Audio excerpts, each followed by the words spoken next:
Baik. Bismillahirrahmanirrahim. Assalamualaikum warahmatullahi wabarakatuh. Alhamdulillah wassalatu wassalamu ala Rasulillah. Bapak dan Ibu yang dirahmati oleh Allah Subhanahu wa taala. Di sini sebelum kita bahas lagi lanjutkan, ana mau menyampaikan sedikit. Tak kenal maka tak sayang. Ana tuh beberapa kali ditanya, "Ustaz, antum Medan ya?" kata. Barusan juga ada yang nanya, "Kok tahu?" Ana bilang, "Dari logatnya Ustaz ini orang Medan." Iya, ana lahir di Medan. Cuman lama di Sumsel, Sumatera Selatan. Jadi mungkin ada sikit-sikit yang lengket itu mungkin ada. Nah, tiap tahun tuh biasanya pulang kampung lebaran ke Medan gitu. Jadi keluarga bapak di Medan, ibu Medan, mertua pun di Tebing, ibu mertua di Perbaungan. Jadi anak tuh sebenarnya nggak tahu orang mana tuh, nggak tahu. Karena bapak itu suku Minang, ibu Jawa. Anak bahasa Padang nggak bisa, bahasa Jawa nggak bisa, nggak tahu orang mana. Jadi cerita sedikit, Mbak Ana pernah waktu itu di Bandung, sholat subuh, dingin di situ. Saking dinginnya, akhirnya jamaahnya itu nggak banyak, cuman keluarga Ana cuman berlima lah sama satu jamaah situ lah. Sunyi lah kan ini, ditanya. Karena wajah kami wajah asing gitu kan. "Dari mana Mas?" katanya. Ana bilang, "Oh, saya Minang." Ana bilang gitu. Berubah pula bahasanya kan. Jadi bahasa apa? Padang. Ana bilang, "Pak, saya ini cuman keturunan Padang aja. Cuman kalau bahasa Minang enggak bisa." Ana bilang kayak gitu. Jadi karena keluarga bapak tuh di Selungkang Padang, di Sawalunto lah. Keluarga tapi ngerantau semua ke Medan. Jadi alhamdulillah itulah kondisinya. Di Medan di Prabu Muli atau Sumsel itu cuma domisili aja. Domisili. Jadi mungkin sikit-sikit logat masuk ke Palembang yang masuk, di Medan mungkin masuk. Ana nggak tahu lah Pak orang mana yang jelas. Ana orang Indonesia insyaallah. Ada orang Indonesia nah. Soalnya juga, Pak, Ana dulu mondok di Jawa. Kami nggak bisa pakai bahasa Indonesia, nggak bisa pakai bahasa Jawa, pakai bahasa daerah, nggak boleh. Mau nggak mau mutlak 100% pakai bahasa Arab. Jadi bisanya cuma dua bahasa, bahasa Indonesia sama bahasa apa? Arab. Udah gitu aja. Selebihnya nggak bisa bahasa lain-lain gitu. Insyaallah. Qadarullah wa syafa'al. Jadi alaqal itu sedikit tentang ya mudah-mudahan kalau suatu saat kita jumpa di jalan antum nggak usah sungkan atau apa, tegur aja. Jadi alaqal biasanya nak pulang gitu. Nah kebetulan udah ada tol, ya nggak lewat lah sini. Udah apa? Ada tol, mungkin bisa mampir lah kita. Mudah-mudahan suatu saat kalau anak balik suatu saat lah. Anak nggak janji. Ya mudah-mudahan anak kuliah kita bisa jumpa di lain waktu insyaallah subhanahu wa taala. Amin ya rabbal alamin. Baik. Kita lanjutkan lagi kajian kita tentang masalah doakan anak itu harus sering-sering dan jangan doakan keburukan sedikit pun. Pak, anak tuh ya namanya anak-anak itu isengnya ada. Karena mereka itu kadang-kadang akalnya itu belum sempurna. Bahkan mereka itu belum bisa membedakan mana baik, mana buruk. Kita lah orang tua dituntut untuk pandai-pandai nyikapin apa? Anak kita. Ini enggak. Anaknya nakal sedikit, ngomong yang enggak baik, Pak. Na'udzubillah. Dan inilah yang disabdakan oleh Nabi kita Muhammad SAW. Beliau katakan qulu khaira, ucapkanlah cuman yang baik-baik saja. Fa innal malaikata yu'minuna ala ma taqulun. Karena para malaikat itu akan mengaminkan apa yang kalian ucapkan. Istilah kita itu ucapan adalah doa. Sudah. Hadis itu walaupun itu diucapkan oleh Nabi SAW ketika kita hendak mengunjungi orang yang baru meninggal atau yang sedang sakit dan sebagainya, tapi alhamdulillah dalam setiap waktu kita jangan ucapkan kecuali yang baik saja. Makanya masya Allah Nabi kita Muhammad SAW bersabda dalam riwayat yang lain, beliau katakan la tad'u ala anfusikum, jangan doakan keburukan untuk diri kalian dengan cara apa? Dapat musibah, udahlah susah hidup kita, kena itu. Wala ala auladikum, jangan doakan keburukan untuk anak-anak kalian. Makanya ada sebuah kisah, dan ini kisah ini masyhur. Antum semua udah rata-rata tahu, Pak, kisah ini. Syekh Abdurrahman As-Sudais itu bisa jadi imam di Masjidil Haram sebab doa siapa? Emaknya. Anak-anak masih kecil iseng dia dengan emaknya akhirnya ngomong, idhab anta ya Sudais, engkau pergi wahai Sudais, jadilah imam di Masjidil Haram. Jadi betulan. Dan bahkan sekarang pimpinan kepengurusan Masjidil Haram dan Masjid Nabawi ya Syekh Sudais. Dan itu kondisinya, Pak. Dan kita itu kalau seandainya masih sering sekali mendoakan keburukan untuk anak-anak kita, rugi, Pak. Dan ini yang difirmankan oleh Allah Subhanahu wa taala, wa yad'ul insanu bisyarri du'aahu bil khair. Banyak sekali manusia-manusia yang mendoakan keburukan padahal dia bisa doa untuk diri dia dengan doa kebaikan. Wa kanal insanu ajula. Begitulah sikap manusia yang apa? Tergesa-gesa. Sukanya apa ya? Tergesa-gesa. Dan kita perlu tahu Pak, al-ajalatu minasyaitan. Tergesa-gesa itu sifatnya siapa? Syaitan. Bertengkar dengan istri, talak diucapkan, nyesal.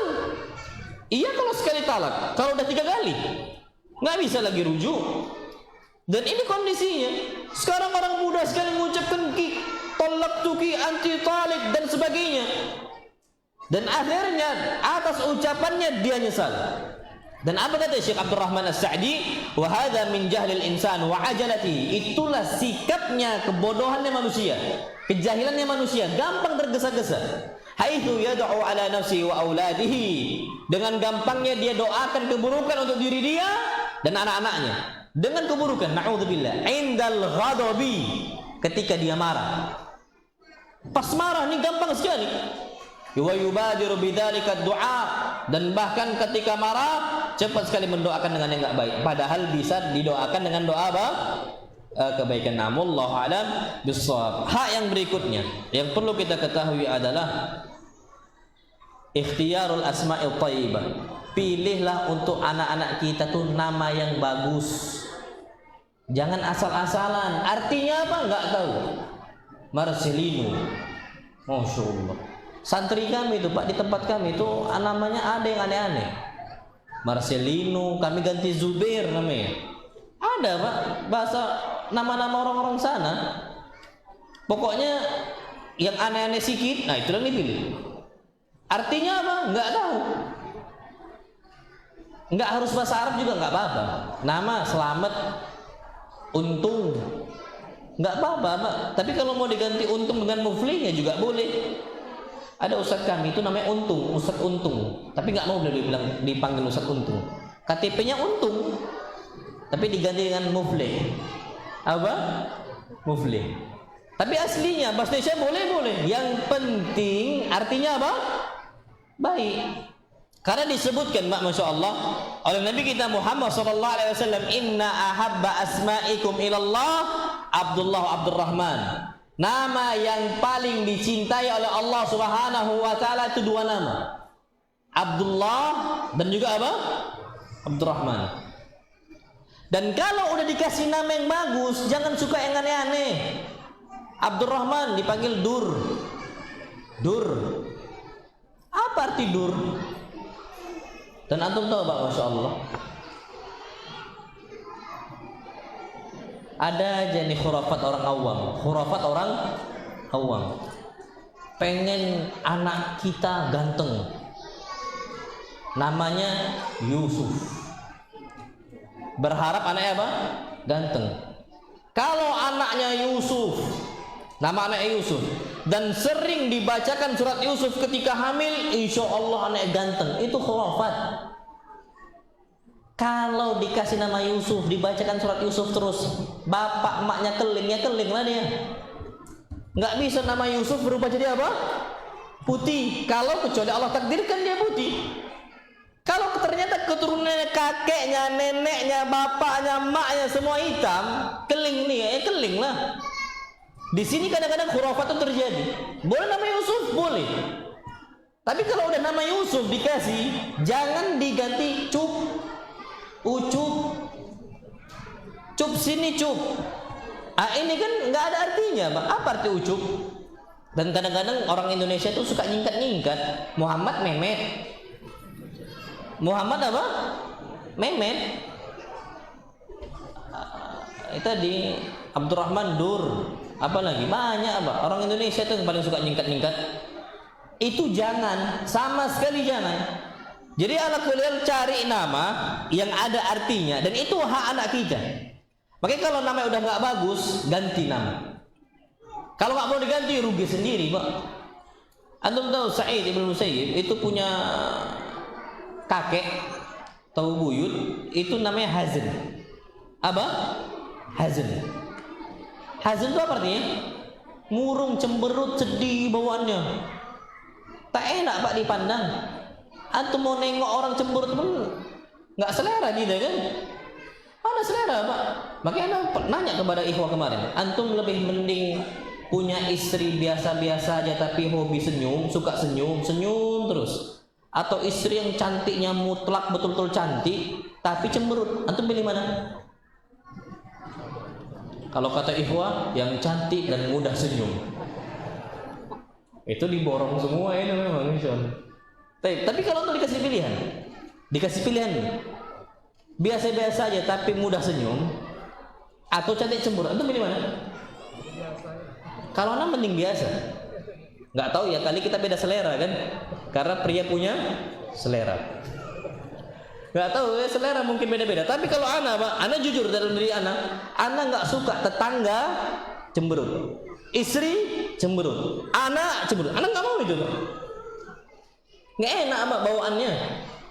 Nah, kan ternyata ada salah seorang sahabat Nabi kita Muhammad SAW, namanya Hazn, bawaannya cemberut aja, sedih aja, murung gitu. Akhirnya apa kata Nabi kita Muhammad SAW? La bal anta Sahl. Nama kau bukan Hazn. Gantilah nama kau sekarang jadi apa? Sahl. Sahl itu mudah, bawaannya enak, bawaannya asik gitu kan, mudah, senyum dan sebagainya.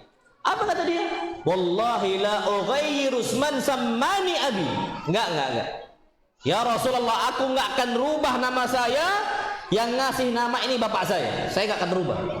Antum tahu apa kata cucunya? Fama zalatil hazunatu fina. Kemurungan, kecemberutan itu terus ada di diri kami. Sebabnya apa? Kakek kami enggak mau ganti namanya. Padahal, Pak, nama kakeknya cemberutnya sampai ke mana? Ke cucunya. Di sini penting nama itu, Pak. Nama itu penting. Jadi mulai saat ini, Pak, antum cari nama-nama yang bagus. Dan nama antum nggak usah panjang-panjang, Pak. Muhammad Zubair Hakim Lukman.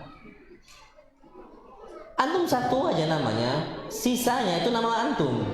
Satu nama anak, satu kata. Apa? Khalid. Nama antum siapa? Jadi kayak anak ini, Pak, Abdurrahman ibn Yani ibn Amir ibn Yahya ibn Talib.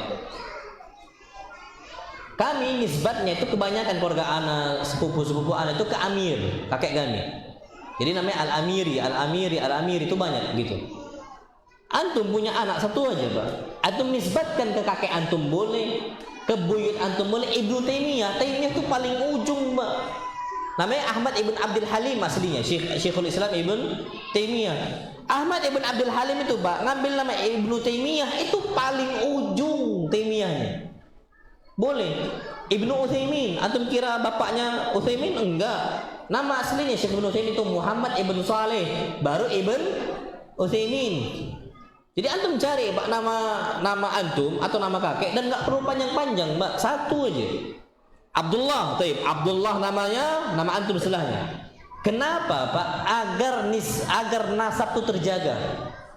Sekarang negara kita itu nggak hafal nasabnya, sampai 5 pun nggak tahu. Kenapa? Kepanjangan. Nama itu terlalu panjang. Coba kalau seandainya pendek-pendek, satu kata, bin, itu mudah untuk menghafal. Nah, kita tuh udah terlalu panjang, Pak, kepanjangan, itu nggak bagus juga. Cukup satu nama bapaknya, nama kakeknya, nama buyutnya. Itu perlu kita ketahui. Dan itu yang dikerjakan oleh Nabi kita Muhammad SAW dan para sahabatnya. Kebiasaan mereka satu suku kata. Muhammad, nama Nabi kita Muhammad SAW. Siapa namanya? Muhammad atau Ahmad, kan gitu. gitu Pak. Jadi nggak panjang-panjang. Muhammad ibn Abdullah, Khalid ibn Walid, kan kayak gitu. Abu Bakar ibn Abi Quhafa, Umar ibn Al-Khattab. Jadi ambil satu aja namanya Pak, satu kata dan nggak perlu panjang-panjang. Dan itu hak anak antum untuk dikasih nama yang terbaik. Nah, wallahu alam bissawab. Yang berikutnya, hak anak yang banyak dilalaikan adalah al-adlu bainal abna. Berlaku adil di antara anak-anak kita. Soal 9 ini. Hah? Ya 5 menit lagi nih. Tep. Bismillah ya. 10 menit ya Pak, insyaallah. Karena minta waktu antum Pak sebentar Pak ya, karena materinya belum selesai kita nih. Sikit aja Pak. Bila perlu ada kopi kita nih. Jam 12 ah. So, jangan Pak, payah dan. Baik. Antum tahu Pak, ini sering Anda sampaikan. Orang tua itu jarang betul-betul berlaku adil untuk anak-anaknya. Antum tahu sekarang Pak, anak yang paling disayang, istilah orang awam kaum muslimin itu istilah pilih kasih. Yang betul-betul dikasihi, disayangi, itu biasanya anak berapa? Pertama. Dan itu terjadi Pak. Akhirnya yang berbakti sama orang tuanya biasanya anak yang pertama. Dan itu nggak boleh Pak, nggak boleh. Antum punya 4 anak, semuanya harus adil. Dengan cara apa mereka nggak adil? Gini Pak, antum belikan anak antum, anak pertama baju baru, anak kedua kan abangnya, anak ketiga apa ya bahasa istilah kalau yang ketiga, yang pemakaian kedua second, ketiga ada tuh Pak, cuman Anda nggak tahu, Anda dikasih tahu tuh apa bahasa yang mereka itu istilahnya. Jadi yang pertama baru, yang kedua bekas, yang ketiga bekas. Semua itu terjadi Pak, na'udzubillah. Teknologi HP, yang pertama baru, yang kedua apa? Bekas, yang ketiga juga bekas. Dan ini Pak nggak adil. Akhirnya anak yang pertama itulah yang berbakti. Dan ini terjadi sama Nu'man ibn Bashir. Lo mengatakan, disebutkan bapaknya si Bashir itu ngasih untuk Nu'man sebidang tanah, yang lain nggak dikasih, dibiarkan sama bapaknya. Kenapa si Bashir ini itu sayang betul dengan si Nu'man? Apa yang terjadi? Nabi nggak setuju. Ucapan Nabi simpel, ayasurruka an yakunu ilaika fil birri sawa. Wahai Bashir, maukah engkau yang berbakti kepada engkau itu semua anak-anak engkau? Bukan cuma siapa? Nu'man. Na'am ya Rasulullah, iya. Apa kata beliau? Kalau seperti itu fala idzan, jangan cuma dikasih siapa? Nu'man, yang lain kasih. Berarti anak pertama kasih yang baru, anak kedua baru, anak ketiga baru. Antum beli mainan Mbak, belikan tiga-tiganya. Pakaian tiganya. Ustaz, kan masih bagus pakaian yang lama. Ini yang sering Anda sampaikan, kalau antum mampu untuk beli tiga-tiga yang baru, belikan tiga-tiga yang baru. Terus yang masih bagus itu antum sedekahkan untuk orang, antum infakkan, kasih untuk orang. Masih bagus, sayang betul. Tapi apa kata Allah Subhanahu wa taala? Lan tanalul birra hatta tunfiqu mimma tuhibbun. Kalian tidak akan mendapatkan kebaikan besar dari Allah sampai kapan? Sampai kalian memberikan apa yang kalian cintai. Yang masih disayang itu yang dikasih. Kalau seandainya ada penggalangan, semisal kena musibah, longsor dan sebagainya, antum ngasih pakaian itu jangan pakaian yang tidak layak pakai. Kalau bisa kasih yang terbaik, Dan ini kebiasaan Nabi kita Muhammad SAW. Nabi, Masya Allah, kapan diminta Nabi ngasih langsung Sallallahu Alaihi Wasallam. Nabi nggak pernah mikir berkali-kali. Antum tahu pakaian Nabi Sallallahu Alaihi Wasallam?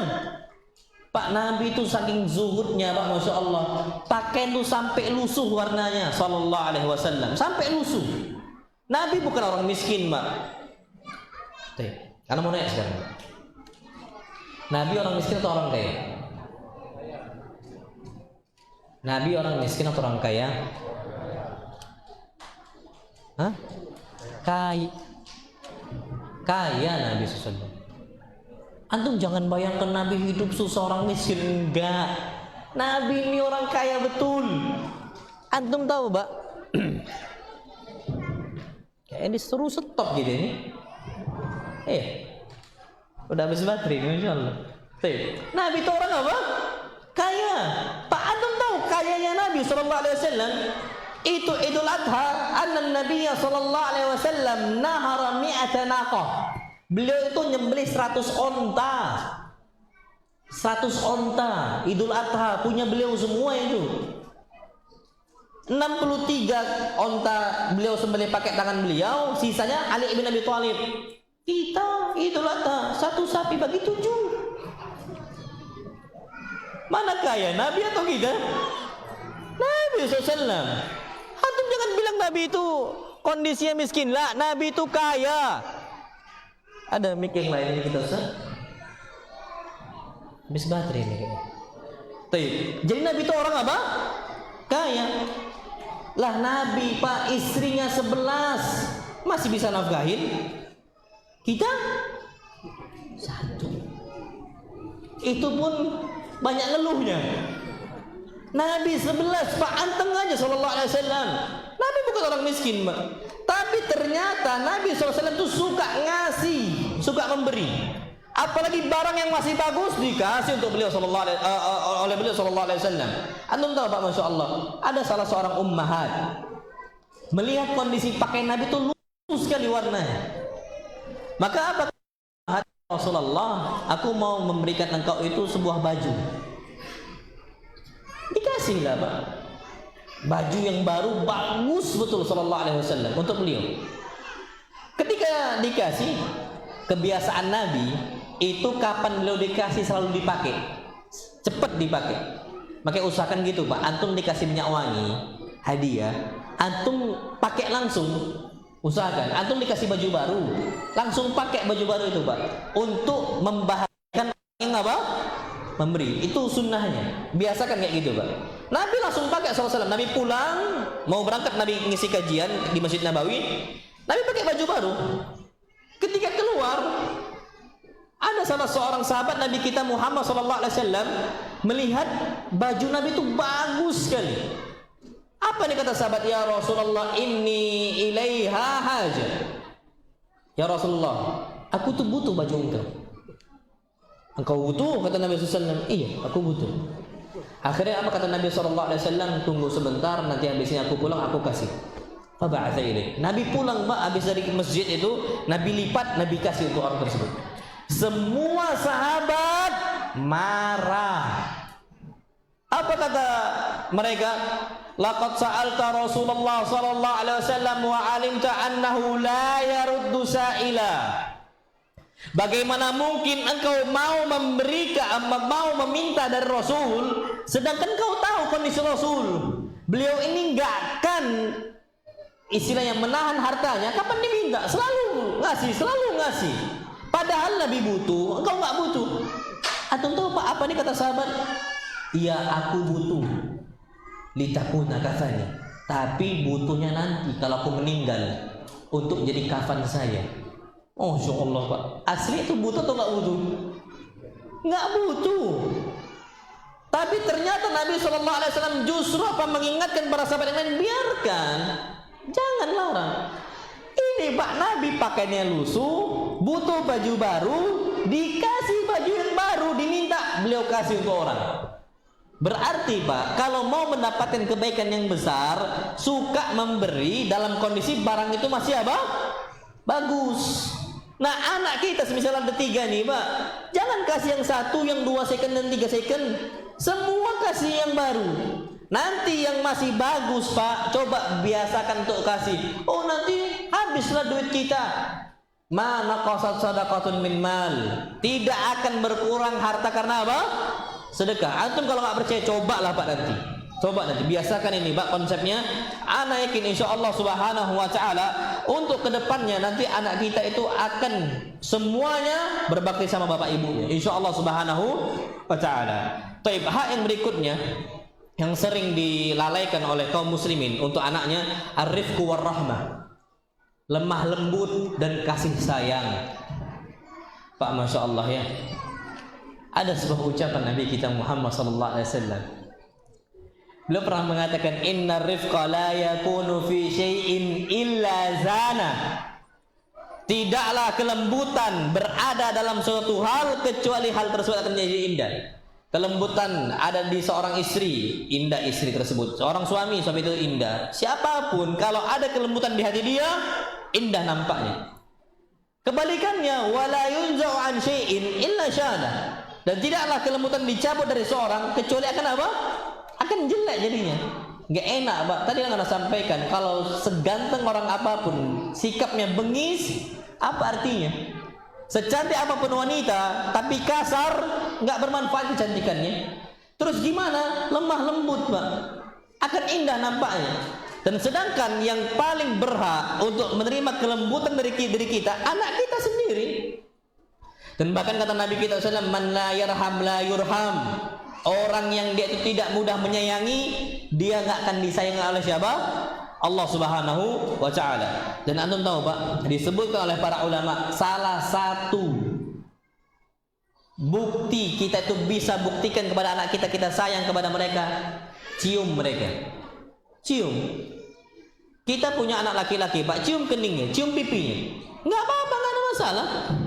Anak yakin, Pak, sayang anak itu sama kita. Udah besar nggak ada masalah, cium keningnya.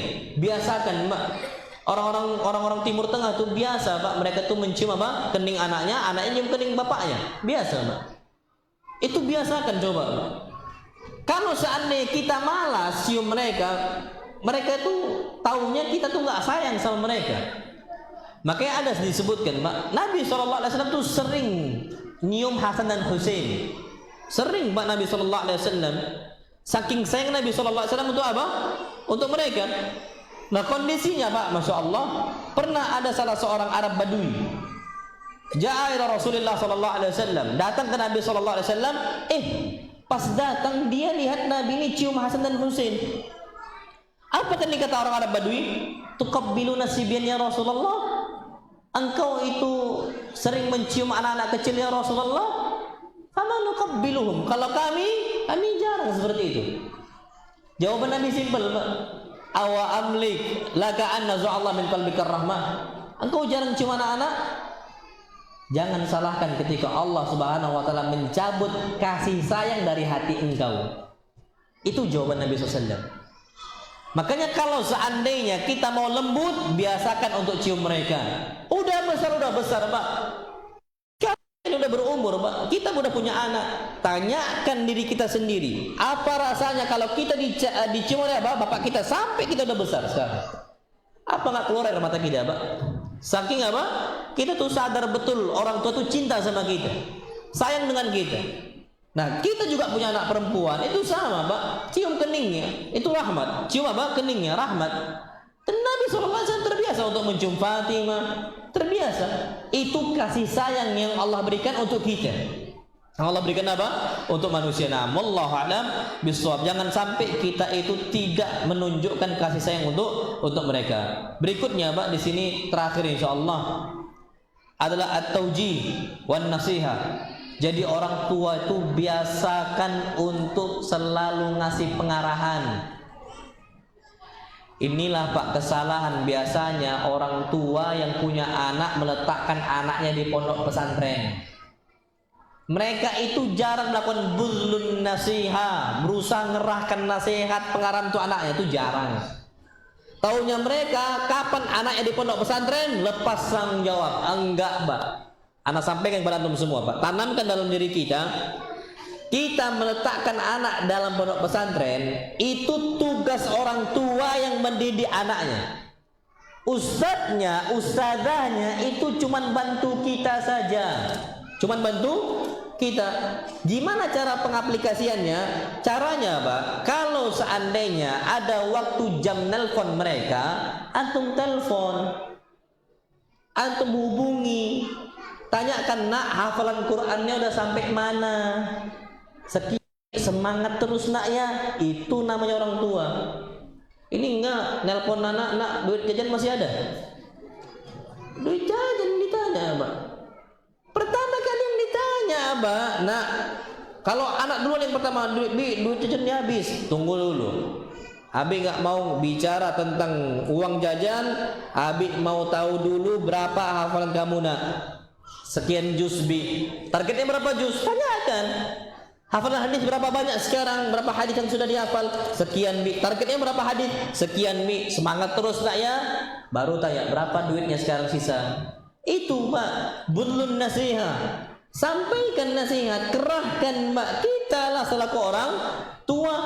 Jadi jangan sampai nanti ketika anaknya nggak pernah ditelepon, nggak pernah ditanya tentang hafal Qur'annya, ketika kondisi anaknya semisal agak melampau atau semisal sulit diarahkan, yang disalahkan siapa? Ustadznya. Itu nggak adil Mbak. Makanya sebagaimana kata ustadz-ustadz kita, pondok pesantren itu bukan bengkel reparasi. Antum rusak motor, masukkan situ, sehat lagi motornya. Anak kita enggak, Pak. Dia punya hati nurani. Dia itu di mana dia itu diarahkan, dia akan terbentuk seperti itu. Dan kondisinya, Pak, kita lah yang paling berat untuk apa? Untuk memerintahkan anak kita kepada kebaikan. Lihat Ismail. Apa kata Allah SWT tentang Ismail? Wa kana ya'muru ahlahu bis salati waz zakah. Yang namanya Nabi Ismail itu selalu memerintahkan anaknya, keluarganya agar dia itu agar mereka melaksanakan sholat dan juga zakat. Nah, cara pengarahannya salah satunya yang bisa kita arahkan untuk mereka, pilih ikhtiar al-jalis salih. Pilih lingkungan yang baik untuk anak kita. Hatta anak kita sudah di pondok pesantren, tanyakan, nak, kamu berteman sama siapa? Fulan. Antum tanyakan ke ustadznya, Ustadz, fulan gimana orangnya? Oh, agak-agak itu anaknya. Kalau kata ustadznya udah agak-agak itu, Pak, antum sampaikan, nak, tolong jangan berteman sama fulannya, Abi nggak mau. Karena itu tanggung jawab kita, Pak. Karena yang namanya anak itu disebutkan, itu mudah sekali terbawa. Jadi bisa dia mewarnai atau dia diwarnai. Dan ada kata para ulama, as-sahibu sahib. Teman tuh narik terus seperti itu. Pelan-pelan tapi pasti. Makanya apa kata Nabi kita Muhammad sallallahu alaihi wasallam, al-mar'u ala dini khalilihi. Seseorang itu tergantung perangai kawannya. Falyanzur ahadukum man khalil. Lihat kepada siapa dia berkawan. Pak, gini aja. Pernah enggak antum lihat burung gereja bertengger sama burung elang? Bukan burung gereja itu, burung masjid. Antum pernah nggak lihat burung masjid bertengger sama burung apa? Elang. Pernah nggak? Enggak. Sama jenisnya, sama-sama apa? Burung. Nggak pernah bertengger nih, Pak. Burung gereja, burung masjid, itu kawannya siapa? Burung masjid. Sebentar, anak tuh penasaran, itu burung apa sih? Burung apa itu? Burung pipit itu, Pak. Oh, pipit itu. Anak taunya burung gereja dari dulu. Oh, itu burung pipit itu, Pak ya? Oh, burung pipit. Burung pipit tahu anak kira burung pipit itu jenis yang lain. Karena dari dulu anak taunya itu burung gereja gitu. Tapi burung pipit lah. Ya. Burung pipit itu burung pipit, Mak. Enggak kan sama-sama satu jenis. Apalagi burung pipit sama kucing, habis. Apa tak dilahap deh? Dimakan nama. Itu kondisinya sama-sama burung. Lah kita juga sama, Pak. Jangan dikira tuh oh enggak aman. Siapa bilang aman? Karena Nabi yang udah berbicara. Wa ma yantiqu 'anil hawa in huwa illa wahyu yuha. Nabi itu enggak akan berbicara dari hawa nafsunya, tapi murni dari mana? Dari wahyu. Dari wahyu. Nah, kalau sudah dari wahyu, berarti mau nggak mau, Pak, percayalah sama apa sabda Nabi kita Muhammad SAW. Pilihkan Ustaz, Ana mau tanya, siapa di situ kelas sekian yang anaknya itu baik, anak itu soleh, rajin ke masjid? Fulan, Pak, Fulan, gitu. Langsung telepon anak setelahnya, sampaikan, nak, kawan terusin sama Fulan, insya Allah selamat, Pak. Jadi ala kulli di sini penting bagi kita ngasih pengarahan walaupun kita berpisah. Dan berpisah itu biasanya di pesantren. Apalagi kalau nggak mondok, nggak boarding, itu lebih besar lagi tanggung jawab kita untuk apa? Ngasih pengarahan untuk mereka. Wallahu alam bishawab. Berikutnya di sini terakhir. Cuma 15, kurang 15 nih insyaallah. Yang paling penting nih Pak, ini aduh Allah Akbar, al-qudwatul hasanah. Contoh yang apa? Baik. Pak, anak itu antum enggak usah capek-capek nyuruh ke masjid. Antum aja berangkat ke masjid. Antum berangkat ke masjid. Antum enggak usah antum suruh. Ketinggalan dia nangis dia tuh, Pak. Kalau antum memang rajin kemana? Ke masjid. Coba biasakan Pak ke masjid. Anak antum sering rajin kajian. Anak antum nggak antum bawa, nangis dia nanti. Antum nggak usah nyuruh, nah kajian, nggak usah. Antum berangkat aja terus kajian ke masjid, ikut dia. Ummahnya ke masjid mau kajian, nangis ditinggal. Percaya sama anak. Nah sekarang anak-anak itu kenapa nggak betah di masjid? Emak di rumah. Di rumah ngapain? Wallah alam. Kondisinya apa nggak terarah. Tapi kalau rajin dia ke masjid, bapaknya untuk sholatnya, kajiannya, ibunya semisal untuk apa? Untuk kajiannya, insya Allah selamat, Mbak. Nah sekarang nih kondisi mak-maknya aja itu sukanya hobinya ke mall. Kemana? Ke mall. Di sini ada nggak mall? Oh banyak di sini. Di Duri nih. Oh anak kira kampung sini, Mbak. Oh ada mall di sini. Anak kira orang Duri itu harus ke Pekanbaru dulu baru dapat mall. Kalau sama kayak kami, anak orang Prabu itu Pak harus 2 jam dulu ke Palembang baru dapat apa? Mall. Masya Allah. Kota ini berarti ini. Masya Allah. Ayo Masya Allah. Baik. Makanya Pak sekarang coba antum lihat kondisi sebagian wanita mencak sana mencak sini tak jelas. Mencak tak jelas Pak. Kalau udah kayak gitu Pak, itu biasakan bawa ke masjid. Jangan kebiasaan bawa ke pasar. Pasar tuh tempatnya siapa? Setan. Loh Nabi yang ngomong ahabbul bilad ahabbul biqa ilallah masjid itu. Tempat yang paling dicintai oleh Allah itu mana? Masjid. Yang paling dibenci mana? Pasar. Tanya kan di sini tuh. Lebih senang ke masjid atau ke mall? Makanya Pak, kalau istri antum semisal tak sengaja lah, semisal ada masanya lagi labil, tak jelas kayak gitu Pak, ya udah deh, ke kuburan aja gitu. Ingat apa? Mati. Kayaknya ini udah tak betul ini. Ayo kita ke kuburan, ingat mati gitu. Antum pernah nggak ke kuburan Pak? Kapan terakhir ke kuburan? Kapan terakhir ke kuburan? Udah lama kan? Doa masuk kuburan apa? Ketahuan Mbak kita jarang ke kuburan. Padahal Nabi kita SAW itu sering memerintahkan kita tuh sering-sering ziarah apa? Kubur. Kita nih Pak, pengikut salafun sholih nggak anti dengan kuburan.